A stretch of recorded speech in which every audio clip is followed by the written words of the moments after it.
Hello class, welcome back. I have a list for you today of elementary school books for the kiddos. Don't forget to check out my middle school video for upper elementary school kids that might be a little more advanced. These are the books that you can either read to your youngsters or let them read on their own. I used Common Sense Media and Amazon reviews.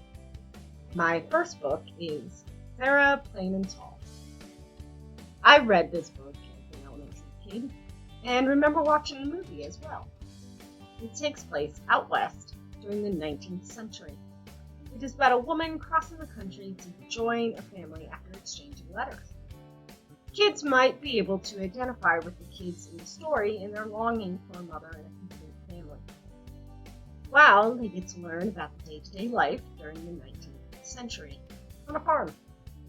In fact, this is a book that I find wanting to read again even as an adult. My next book is a classic. One I was read to and then chose to read to my own kids. It's Little House in the Big Woods. This is a whole series by Laura Ingalls Wilder. Although it is for children, there are a few times that she uses words that were commonly used back then, but not acceptable today. If reading to children, those words could be omitted, or for older kids, this may be a good time to talk about negative descriptions of people. Civil rights issues are not something new, and this next book will help kids understand the history of civil rights through the eyes of children. This is about the Children's Crusade in Birmingham, Alabama in 1963. It has a 5-star review on Amazon. There are archival photos in the books, as well as illustrations.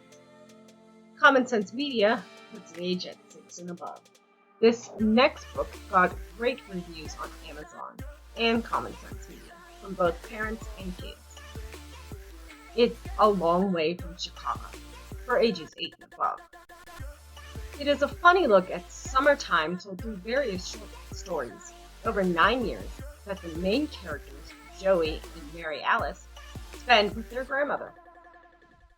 Sometimes the grandmother's antics get a little out of hand, but it is funny and upbeat, and the story takes place during the early 20th century. So this is a new, to me, series similar to the Little House books. It is the Birch Bark House, and is about a native family living during the 1840s. This would be a good book to read with your elementary students, especially if you have read the Little House books, or read both, one after the other, for comparison. This book has a lot of good reviews, and it's one that I plan on reading when I can. How many of you have read or heard of the Canterbury Tales? Well, how about the Inquisitions Tale? Well, here it is. Another great book told in similar style to the Canterbury Tale. It follows the adventure of 3 children and their dog during medieval times. They overcome adversity and prejudice and various challenges throughout the book. My next book tells the tale of Langston before he became a well-known poet. It takes place during the Great Migration in the 1940s, after the family moved from Alabama to Chicago. This is right after Langston lost his mother, so there's a yearning there to return to his mother and his home. But it's where Langston discovers his love of poetry. Calling all future detectives, the Missy Hutchins series may be just for you. Maisie is a 12-year-old who thinks she will make a great detective, and goes out to prove just that when a sixpence is stolen from her Victorian London home.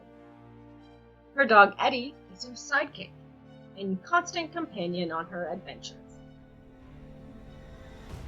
Another favorite of mine as a kid, and one I still read occasionally, is Anne of Green Gables. If you've never checked out the Megan Fellows movie series, you should. Also, Netflix has a new version, and with an E, which is also done well. But nothing can compare to the book. This would be a good book to read with a family or with an 8 to 10-year-old girl, although I certainly would not discourage boys from reading. The series starts when Anne is young, and if you continue reading, you can age up with her. It's World War II, and Maria is living in California. Her teacher wants to start an all-girl baseball team. Will Maria join and play? Will she rise above the prejudice and gender norm bias for the time? This is a book that sheds light onto a little-known period of American history and the American pastime, baseball. I hope you enjoyed these 10 books. I know there are hundreds more out there that are wonderful. Let me know what you think below, and add any you think I should have talked about. Thank you! Don't forget to click like and subscribe, and as always, keep on reading and learning.